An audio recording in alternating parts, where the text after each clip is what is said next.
Welcome to Homemaking with Mima. My name is Wendy, and I'm going to bring you along today while I make just a basic banana bread. We had some bananas to use up, and I had some slivered almonds to use up as well, so that is what I made, and it made these two beautiful loaves, and I'm going to bring you along with me. So for this banana bread, it really doesn't take much for ingredients at all. It takes flour, and I've got that in here, baking soda, salt, got that, the sugar. It says margarine, but I use butter, a whole cup of that. I have my eggs in here, and as you know, I always put my vanilla in with the eggs, and I don't have quite enough bananas, so you can substitute applesauce whenever you don't have enough bananas, and that is exactly what I'm going to do.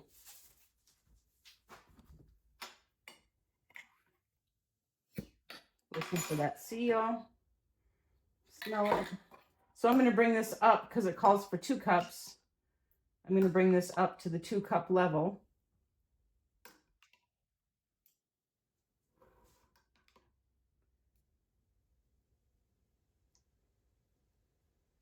That should be it. And then I'll just dish the rest of this up in small containers and we can use it for lunches or a snack. Okay, so the recipe also calls for walnuts, optional. If you don't like nuts in your banana bread, you don't have to. You can put chocolate chips. You can put butterscotch chips. I have these slivered almonds that have been in my upright freezer here upstairs in my kitchen. And so I'm going to use those. So that's the kind of nuts I'm going to use today. And I will have this recipe in the description box below. So if you're interested in making this, all the measurements will be in there. So now I'm going to get this mixed up together and I'll prep my pans and we'll get it in the oven. Oh, and you have to preheat the oven 350. So I'm going to turn my oven on and get that preheated while I'm mixing all this in the mixer.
So for my pans, just regular bread loaf pans, I'm going to just spray just a little bit inside and I'll show you why.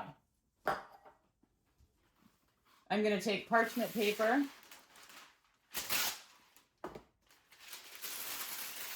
wrinkle it up, it'll stay in the pan better. It's up to you. You don't have to do that. I do that and it helps it stay in the pan better. Unless you want to buy that expensive, the sheet stuff. I can only get rolled. So then you're going to push this into the pan.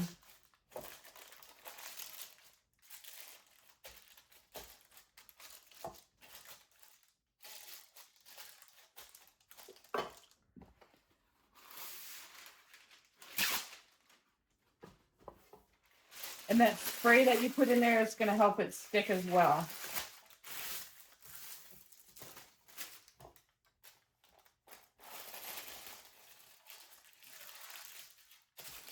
This is just going to help get it out of the pan once it's done cooking. So then there you go. And then I'll spray the inside of this. But this way, when it's done cooking, sometimes things with sugars want to tend to cook and burn. So to prevent that, that's why I do this. So then spray the inside well so that you have a good release from your banana bread. I'm almost out of that, so I had to grab that.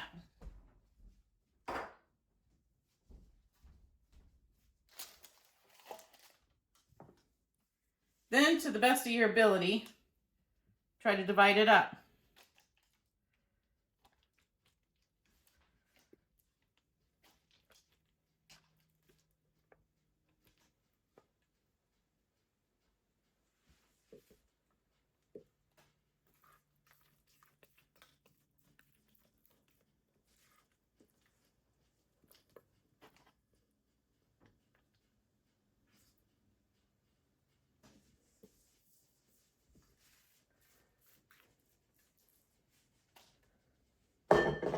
That's why I put them next to each other.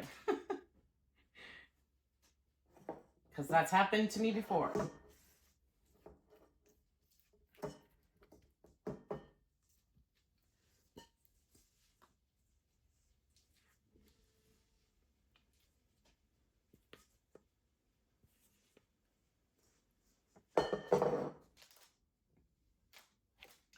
And just smooth them out the best you can.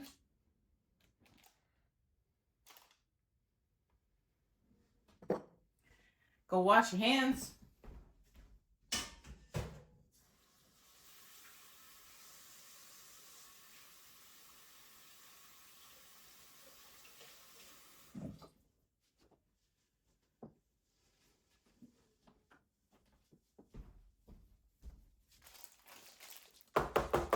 Just tap them down a little bit. Now this spillage on here isn't going to affect anything. So now I'm going to put them into a 350-degree oven. And I'm going to set my timer for 20 minutes. This does say 350 for 60 minutes for 2 loaf pans. Now I just do 20-minute intervals. It is a very thick batter. So 20 minutes it is. Then I'll check them, turn them around. And I'll show you that process, and then we'll just go from there. And I'll let you know at the end exactly how long it took. All right, the first 20 minutes is done, and I know for a fact that it isn't done cooking. But what I do is I pull them out, and I switch them around so that I can get as even cooking as I can on both loaves.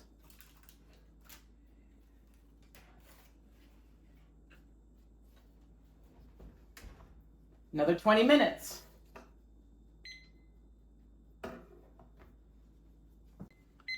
All right, that 20 minutes is done. Brought you in a little closer so that you can see they're getting there, but they're just not quite done. I just know it from making it before. They're such a thick batter. So it's been a total of 40 minutes. You can just see it's just really gooey and mooey. So now, I'm not going to go 60. I'm going to go 10. And then I'll check them again.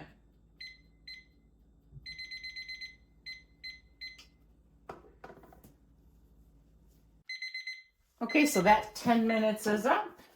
We'll give them a check again.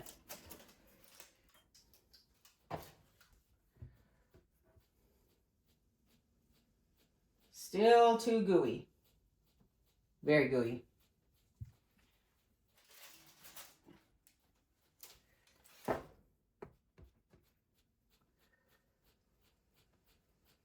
That one as well. So now we'll just give them a switch. I know it just seems like a lot of work, but it's worth it in the long run. If you don't have time to do that, don't switch them around. I'm going to leave them in there for another 10 minutes.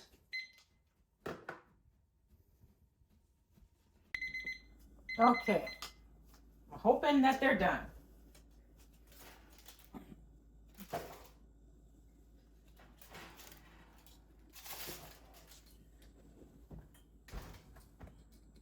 Check.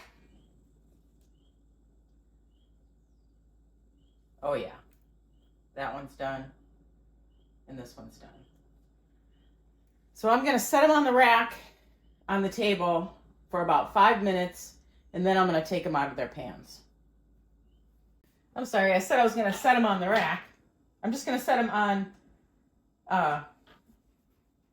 an old hot pad for 5 minutes. Then I'm gonna take them out of their pans and put them onto the rack so they can completely cool. Okay, that 5 minutes is up, and you'll see how easy it is to just get them out of there. Take them off of the parchment paper too so that they don't become foggy. You have just a little bit of residue, but that'll soak right out and scrub right up.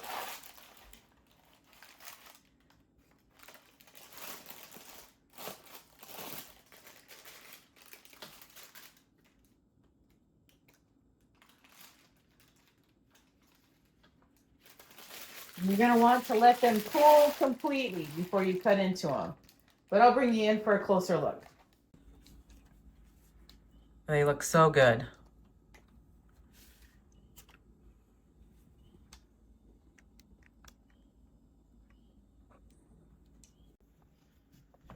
Okay, so the banana bread has cooled a little bit. It still needs to cool down more, but I thought I'd cut into it for you. Use a serrated knife. Just works the best. I usually cut it. See, it really needs to cool down more so it doesn't crumble apart, but I just thought I'd bring you, let you see what it looked like.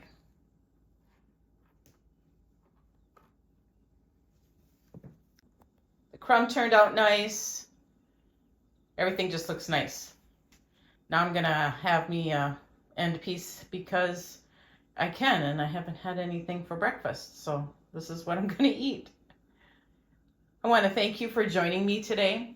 If you like this kind of content, give it a thumbs up and subscribe, and put a comment in below. Let me know what you think of this recipe. I've been using it for a long time, and if you've got a better one, then let's share it.